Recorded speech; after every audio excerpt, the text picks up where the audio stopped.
Bismillahirrahmanirrahim. Assalamualaikum warahmatullahi ta'ala wabarakatuh. Alhamdulillah, bersyukur kita kehadrat Allah kerana kita diberi peluang untuk kita sambung pengajian kita dalam mentadabbur, dalam memahami ayat-ayat Allah Subhanahu wa taala, beserta kita membetulkan cara bacaan kita, hukum-hukum tajwid kita, supaya kita solat kita, bacaan kita diterima sebagai satu ibadah dan pahala. Baik. Mari kita mulakan pengajian kita dengan membaca Ummul Kitab Al-Fatihah. A'udzubillahi minasyaitonirrajim. Bismillahirrahmanirrahim. Alhamdulillahi Rabbil Alamin. Ar-Rahmanir Rahim. Maliki Yawmiddin. إياك نعبد وإياك نستعين اهدنا الصراط المستقيم صراط الذين أنعمت عليهم غير المغضوب عليهم ولا الضالين.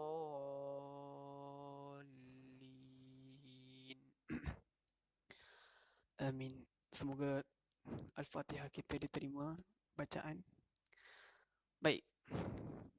Kita akan sambung. Semalam kita telah mentadabbur surah Al-Masad, iaitu tentang Abu Lahab.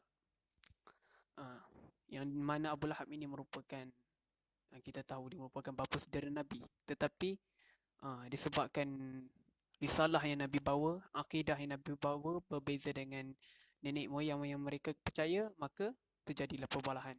Jadi itu adalah surah Al-Masad. Siapa yang terlepas untuk melihat, memahami surah Al-Masad, boleh rujuk kepada live saya yang semalam. Okey. Jadi kita masuk surah yang baru. Surah yang seterusnya iaitu surah An-Nasr. Apa maksud An-Nasr, tuan-tuan? An-Nasr maksudnya ialah pertolongan. Pertolongan yang mana Allah turunkan surah ini, yang mana Allah membantu tentera Islam pada pembukaan kota Mekah, iaitu Fathul Mekah.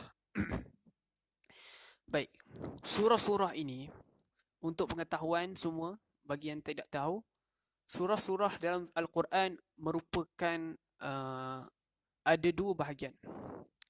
Yang pertama bahagian akidah, yang kedua bahagian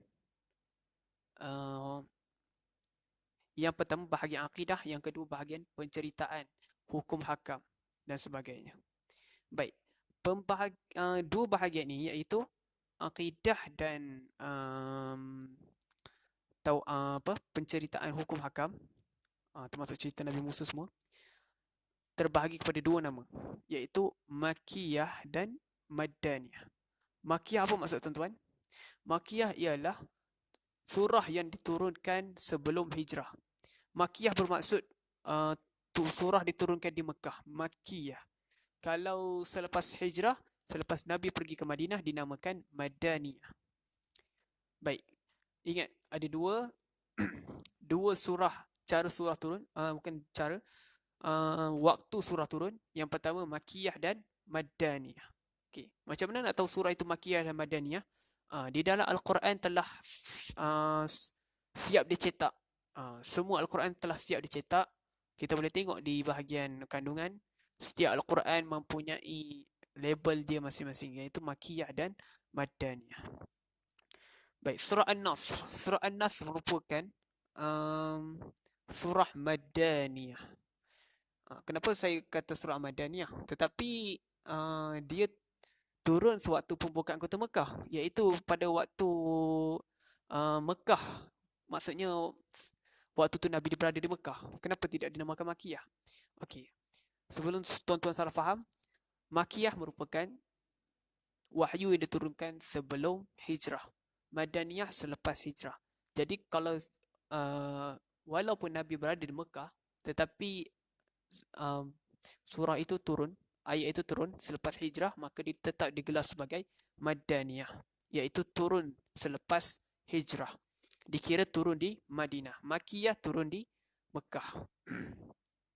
Baik, surah An-Nasr merupakan surah Madaniyah yang itu berkisarkan tentang hukum hakam, penceritaan. Madaniyah penceritaan ataupun hukum hakam.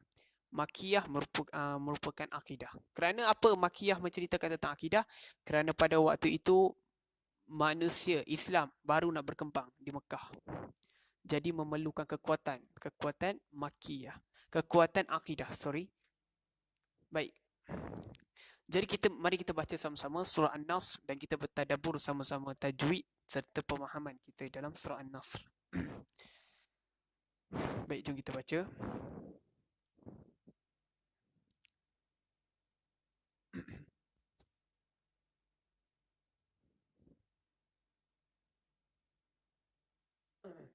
Apa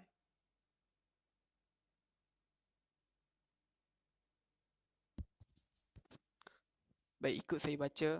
Jika tuan-tuan ada Al-Quran sendiri lebih baik. Dan jika tuan-tuan ada Quran seperti mana saya pakai, iaitu Quran Ibtidak, Waqaf wa Ibtidak, lagi baik. Kerana Quran ini sangat jelas dan tajwid dia kita boleh nampak. Baik, mari kita baca sama-sama. A'udzu billahi minasyaitonir rajim. Bismillahirrahmanirrahim. إذا جاء نصر الله والفتح ورأيت الناس يدخلون في دين الله أفواجا فسبح بحمد ربك واستغفر إنه كان توابا. Assalamualaikum kepada siapa yang baru masuk. Terima kasih kerana join dalam live saya. Kita nak memahami banyak tentang Al-Quran ini supaya anda lebih faham. Macam kita bila faham surah apa yang kita baca, maka khusyuk akan hadir di dalam solat kita. Okey, baik. Mari kita cek kita punya bacaan tajwid dalam surah An-Nasr. Baik. Kita masuk ayat pertama. Iza jaa. Baik, di sini mana hukum tajwid tuan-tuan? Okey, baik. Di sini saya dah terangkan jika huruf mad bertemu hamzah maka ia merupakan mad silah mad wajib muttasil jika di dalam satu kalimat. Jika di dua kalimat maka mad jaiz munfasil. Baik, kita tengok mad huruf mad di sini dia bertemu hamzah di dalam satu kalimat atau dua. Kita tengok di dalam satu kalimat, maka ini hukum dia mad wajib muttasil. Mad wajib muttasil. Baik, jom kita baca. Iza jaa nasrullahi wal fath. Okey, di sini ada hukum tak? Tiada ya, tiada hukum. Kerana Al-Quran ini mudah sebab dibuat semua hitam, maksud kita tak perlu risau, tiada hukum di situ. Kita baca seperti biasa. Tiada ada dengung, tidak ada jelas ataupun sembunyi. Sebabnya tiada diwarnakan. Melainkan izhar. Izhar tuan-tuan perlu ingat, jika ada nun mati dan tanwin, itu baru dikira sebagai izhar. Okay, kita baca yang kedua. Wa ra'aitan nasa yadkhuluna fi dinillahi afwaja. Okey, kita tengok hukum tajwid. Wa ra'aita, ada tak hukum? Tiada Okey, kita tengok seterusnya. Wa ra'aitan. Okey, kita tengok dekat syaddah ni ada warna merah, berwarna merah. Jadi berwarna merah saya dah sebut tuan-tuan, warna merah merupakan idgham. Warna merah merupakan idgham.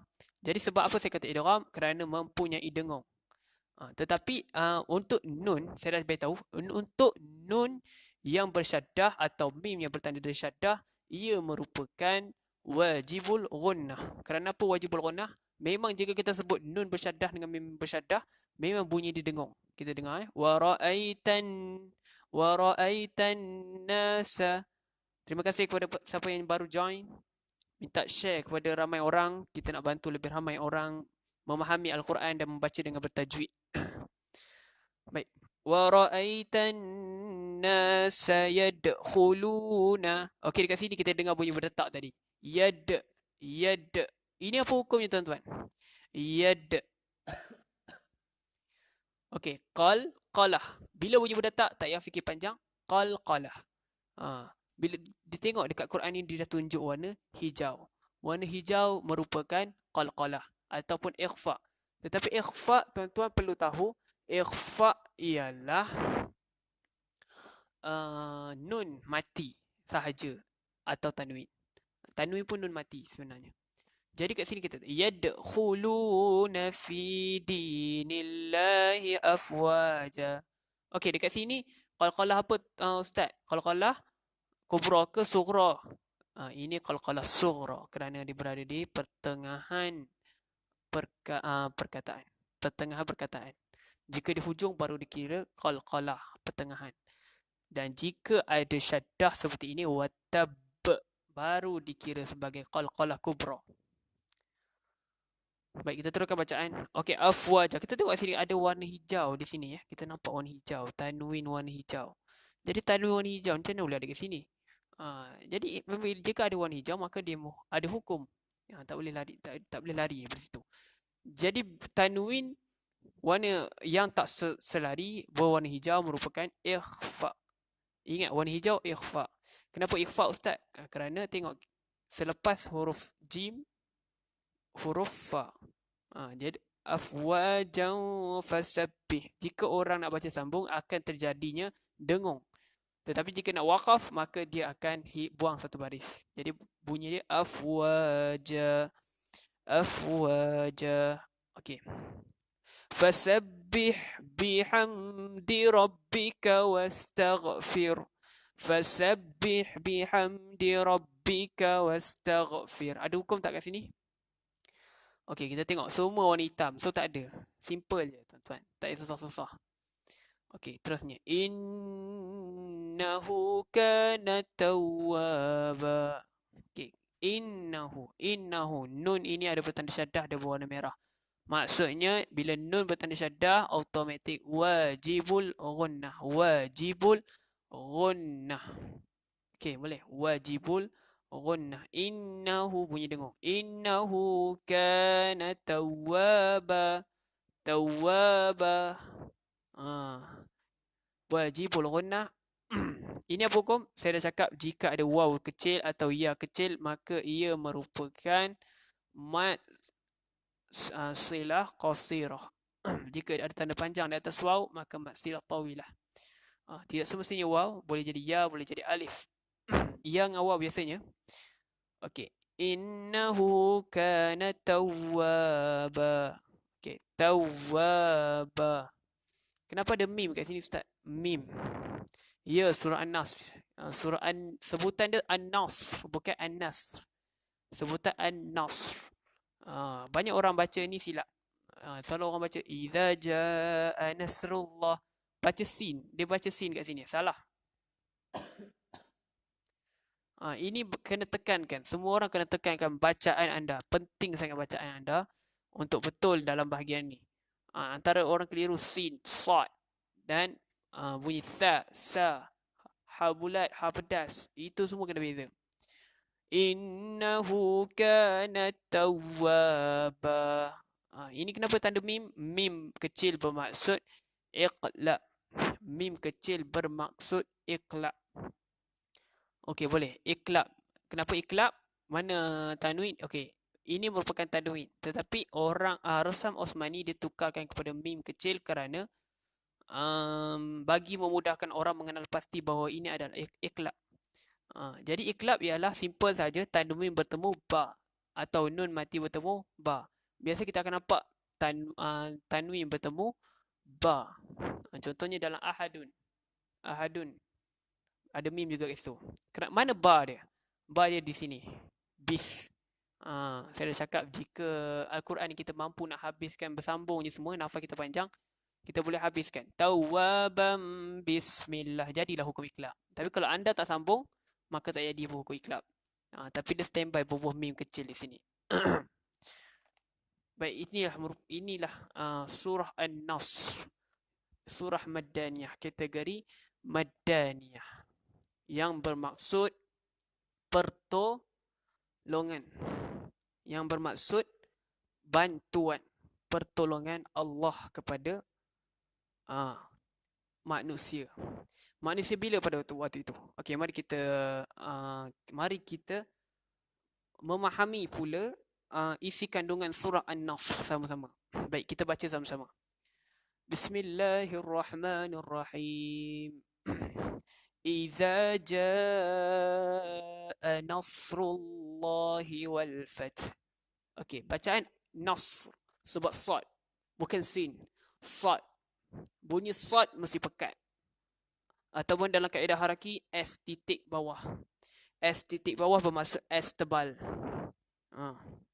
Jadi bunyi sad tu perlu kuat.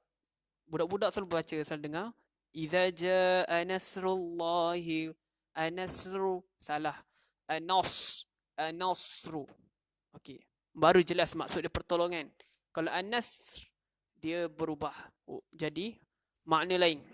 Jadi anda perlu fokus dalam bacaan, jangan main-main. Dan kita kena faham maksud ayat tersebut, kerana dia membawa khusyuk dalam solat. Bila kita nak dapat khusyuk dalam solat, kita perlu faham ayat tu. Bila anda tak faham ayat tu, memang jadi tunggal langgang lah solat. Nak terkejar tu, nak terkejar ni, main bola lah, nak siapkan kerja, assignment. Jadi bila anda diganggu oleh setan-setan yang kata nak suruh buat assignment ni, setan yang suruh kau tak payah, bacalah cepat sikit. Inilah menyebabkan solat anda tak sah, bacaan anda jali. Anda tak titik beratkan. Di samping tu anda tak faham apa benda yang anda baca dalam surah An-Nasr. Terima kasih kepada yang baru join.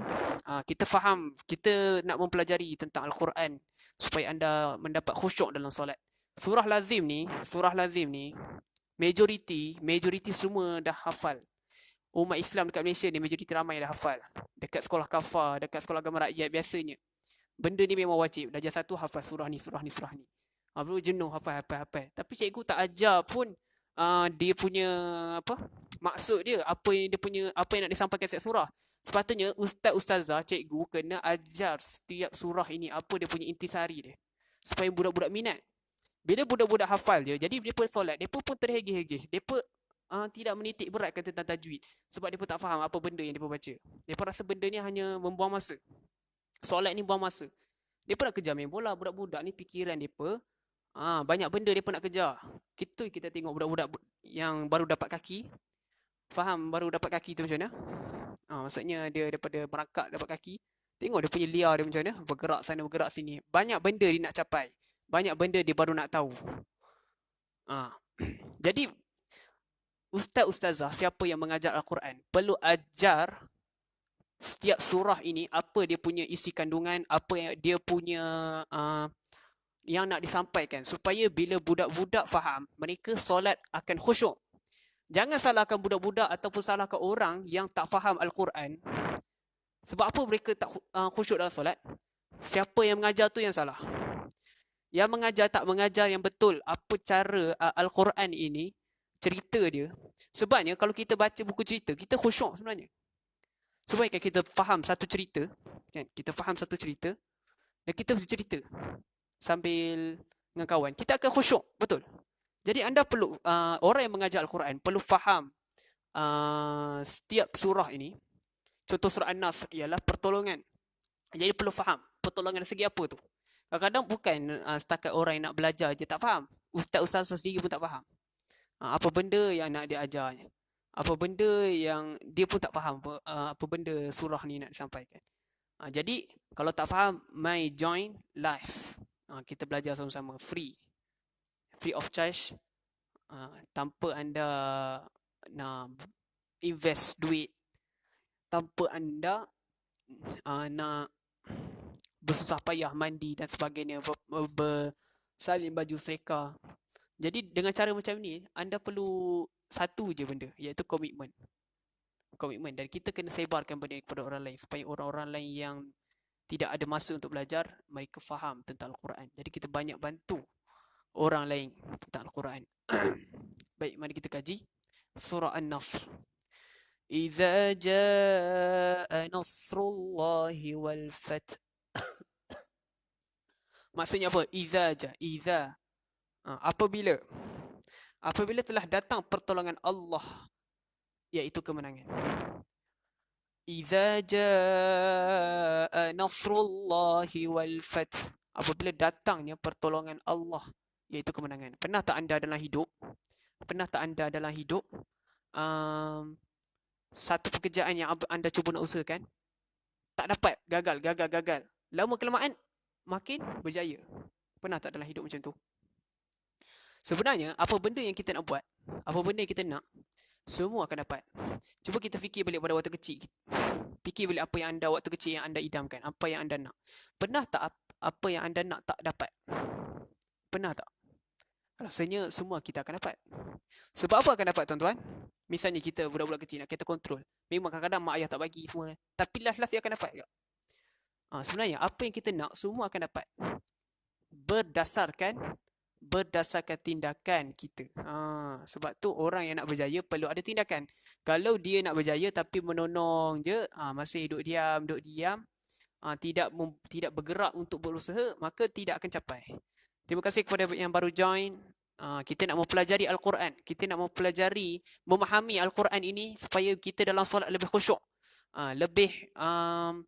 Bila kita faham ayat Al-Quran, apa yang kita baca, baru kita mendapat khusyuk di dalam solat. Kebanyakan orang yang tak khusyuk dalam solat kerana dia tak faham apa benda yang dia baca. Contoh orang baca Al-Fatihah. Bila kita nak kerja bisnes, nak kerja assignment, nak kerja main bola, nak kerja ni, memang kita akan tunggang langgang bacaan. Bismillahirrahmanirrahim. Alhamdulillahirabbil alamin. Tajwid semua lari. Hancur. Jadi anda perlu faham benda ni. Perlu faham sebab benda ni kadang-kadang tak diajar sewaktu kita di sekolah rendah, sekolah agama rakyat. Jadi kita perlu ada komitmen, kita tengok live ni sama-sama secara free dan anda share kepada orang lain supaya orang lain dapat manfaat daripada apa yang kita usahakan ni. Kita nak bantu lebih ramai orang. Baik. Idza jaa nasrullahi wal fath. Okey. Apabila datang pertolongan Allah, iaitu kemenangan. Pada bila pertolongan ni datang? Kita tengok surah ni kategori Madaniyah. Maksudnya selepas hijrah. Selepas Nabi berhijrah. Iaitu pertolongan Allah ini, surah An-Nasr ni turun sewaktu Fathul Mekah. Muhammad bin Ruslan, terima kasih kerana join. Minta kita bantu lebih ramai orang faham tentang Al-Quran. Kita ni kebanyakannya dah hafal surah-surah lazim ni, tapi kita ambil tak endah je pasal benda ni. Jadi kita kena menjalankan tanggungjawab kita dengan cara kita menyebarkan manfaat kepada orang lain. Sebaik-baik manusia ialah yang memberi manfaat kepada orang lain. Itu yang dikatakan oleh Sayyidina Ali. Baik, dengan cara kita share, dengan cara kita nak bagi manfaat kepada orang lain. Betul. Kita nak bantu. Free je, tak ada charge. Saya memang ikhlas nak mengajar anda tentang pemahaman dalam Al-Quran. Baik, surah An-Nasr diturunkan sewaktu Fathul Mekah. Sewaktu pembukaan kota Mekah. Bila pembukaan kota Mekah, tuan-tuan? Pembukaan kota Mekah selepas hijrah. Sebab tu dinamakan Madaniyah. Selepas hijrah. Walaupun surah itu diturunkan di Mekah, tetapi dia berlaku selepas hijrah. Jadi pada Fathul Mekah ini, siapa yang tahu kisah Fathul Mekah? Sebenarnya Fathul maksudnya menakluk. Fathu maksudnya membuka, menakluk. Misalnya Malaysia, kita pernah dengar tak kerajaan-kerajaan berkembang, dia menakluk kota ni. Dalam istilah Arab dia tidak kata menakluk, dia kata fathu, membuka. Tentera Islam membuka kota Damsyik, Fathu Damsyik, Fathul Iraq, Fathul Baghdad. Fathu, membuka kota. Itu konsep Islam. Bukan, kalau konsep Barat dia pun menggunakan menjajah. Konsep Barat menggunakan perkataan jajah. Islam tidak menggunakan perkataan jajah. Islam menggunakan perkataan membuka. Maksudnya menerangi, membuka hati-hati manusia yang gelap. Itu maksud Islam dalam istilah menjajah, iaitu menakluk, membuka. Fathu Mekah. Jadi pada ayat ini, idza jaa nasrullahi wal fath, Allah mendatangkan pertolongan dalam bentuk dan memberikan kemenangan. Islam nak takluk Mekah ni bukan senang, tuan-tuan. pada waktu Nabi nak bernakluk kota Mekah, Nabi bermimpi 2 kali. Nabi bermimpi 2 kali Nabi berjalan di kota Mekah dan menunaikan umrah. Padahal pada waktu itu, yang berada di Mekah musyrikin Quraisy. Memang tak logik lah. Nabi menceritakan dia punya mimpi ni kepada para sahabat, bahawa dia, baginda bermimpi beliau menunaikan umrah di Kaabah di Mekah. Jadi para sahabat punya konsep, apa benda ni mimpi yang Nabi mimpi merupakan perkara yang perintah Allah. Apa benda Nabi, Rasul memimpi, itu merupakan perintah Allah. Contohnya kisah Nabi Ibrahim AS ketika disuruh, Allah menyuruh Nabi Ibrahim menyembelih Ismail. Macam mana perintah tu datang? Saya dah terang sebelum ni, 3 cara wahyu turun. Yang pertama, wahyu turun dengan cara bunyi dentuman loceng yang menyebabkan Rasul pingsan. Yang kedua adalah dengan cara perantaraan malaikat Jibril datang. Ini cara ringan. Cara berat yang tadi dentuman loceng tu, maksudnya wahyu tu berat. Nabi kalau boleh tak minat sangat dengan cara turun macam tu. Yang ketiga, melalui mimpi. Melalui mimpi pun merupakan wahyu yang ringan. Jadi semua mimpi-mimpi Nabi SAW dan mimpi-mimpi Nabi SAW yang lain merupakan perintah Allah. Mimpi kita tak. Mimpi kita bukan perintah Allah. Mimpi kita semua karut atau mimpi syaitan. Mimpi hantu. Saya mimpi terbang atas langit. Itu semua bukan perintah Allah. Itu kau tak baca doa tidur. Okey. Jadi Nabi bermimpi membuat umrah di Mekah, yang mana tak logik. Sebabnya kota Mekah waktu itu dikuasai oleh musyrikin Quraisy. Yang mana musyrikin Quraisy begitu benci dengan Islam, begitu benci dengan Nabi Muhammad. Bahkan sentiasa merancang untuk membunuh Nabi.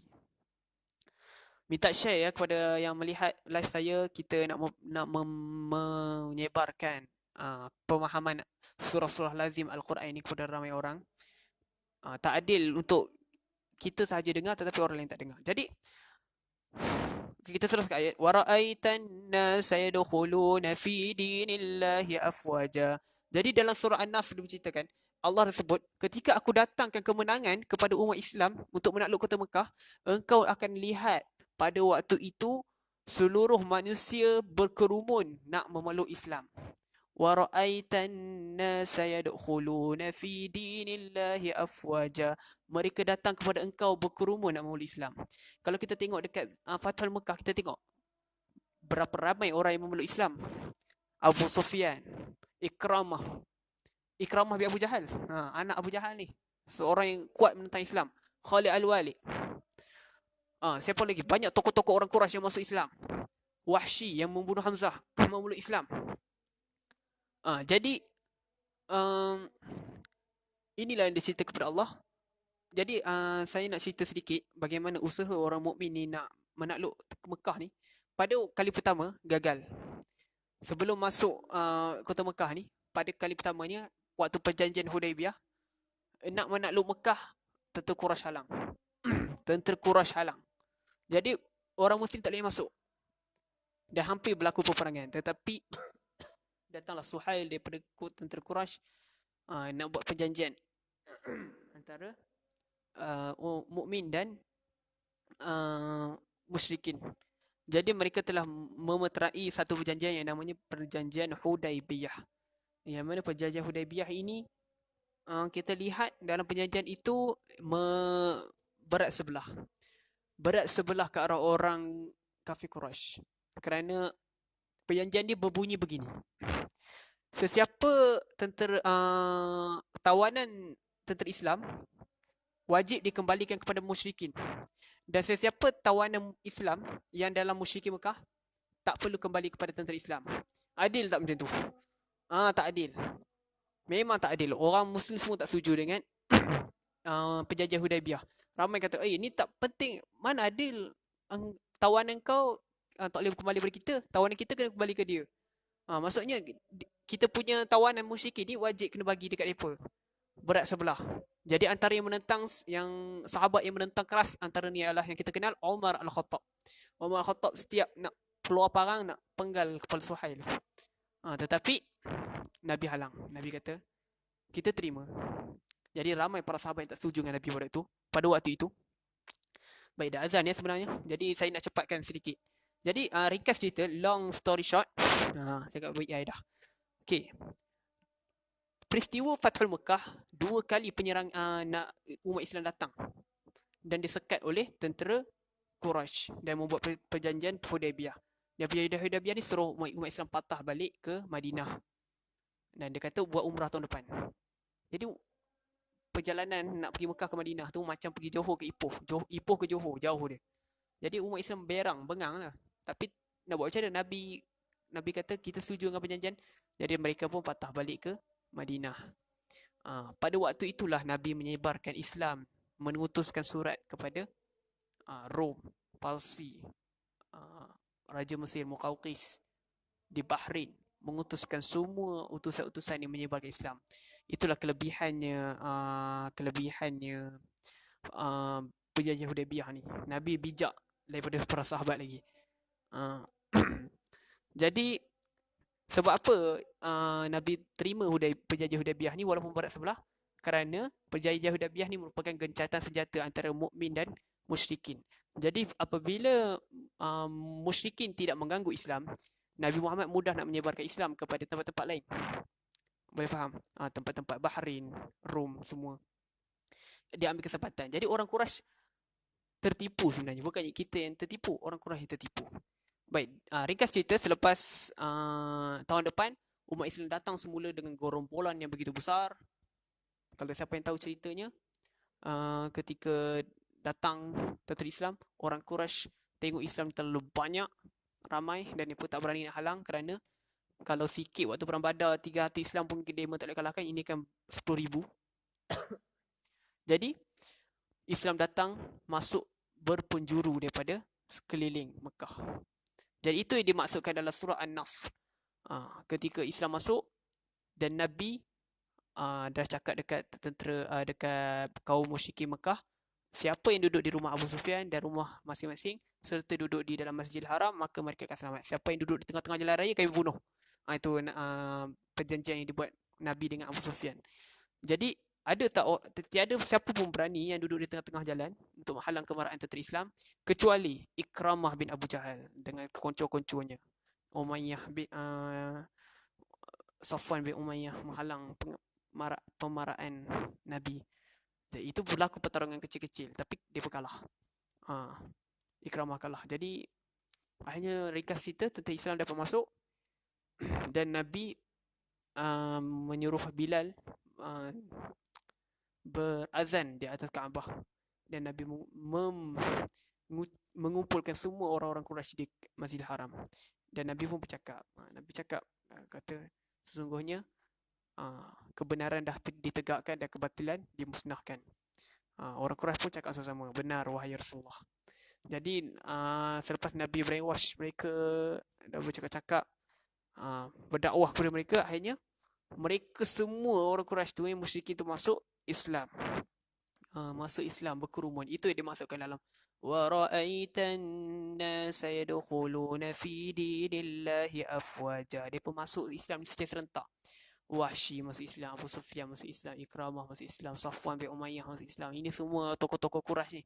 Saya akan cerita semua tokoh-tokoh Quraisy ni di dalam surah Al-Quraisy. Siapa yang nak dengar cerita ni, tonton live saya setiap hari. Setiap surah saya akan cerita. Lepas ni esok surah Al-Kafirun pula. Lepas ni esok surah Al-Kawthar pula. Satu persatu surah.